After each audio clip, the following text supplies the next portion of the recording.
আসসালামু আলাইকুম। সম্প্রতি জাহাঙ্গীরনগর বিশ্ববিদ্যালয় নির্বাচন হয়েছে, জাকসু নির্বাচন 2025। এই নির্বাচন থেকে আমরা অনেক কিছু শিখলাম। শিক্ষা প্রতিষ্ঠান তারা পুরো জাতিকে নতুন করে শিখিয়েছেন কীভাবে নির্বাচন করতে হয়, কীভাবে ভোট গণনা করতে হয়, কীভাবে ভোট গণনার ফলাফল দিতে হয়। মাত্র 10 থেকে 12,000 ভোটারের একটি ভোট, সেটা আয়োজন করতে এই শিক্ষকবৃন্দ, বিশ্ববিদ্যালয়ের কর্মচারী তো নয়, কর্মকর্তাবৃন্দ, শিক্ষকবৃন্দ মোটামুটি 3 দিন লাগিয়ে দিয়েছেন।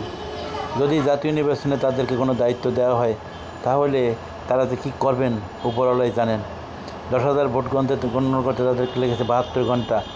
জাতীয় ভোটের দায়িত্ব যদি এইসব লোকজন পায় তাহলে 1 বছরও তারা রেজাল্ট দিতে পারবেন না।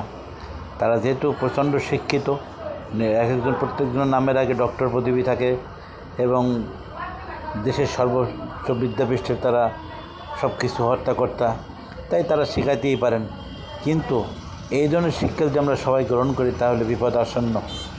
আমরা তাদের কাছ থেকে এই ধরনের নিম্নমানের শিক্ষা গ্রহণ করতে চাই না। যে নির্বাচন করতে গিয়া একাধিক নির্বাচন কমিশনের পদত্যাগ করতে হয়, নির্বাচন কর্মকর্তার মৃত্যু ঘটে যায়, যার প্রতি সামান্য দয়া মায় তারা দেখাইতে পারেন নাই। যেই ফলাফল গণনা করতে নিজের মত খেয়াল খুশি মতো ফলাফল ঘোষণা করতে হয়, সেই নির্বাচন দায়িত্ব তারা কীভাবে পেলেন, এটাও সবার ভাবার বিষয়। এই কর্মকর্তারা যেন ভবিষ্যতে কোনো বড় দায়িত্ব না পান, সবাই এই বিষয়টা দেখবেন। আসসালামু আলাইকুম।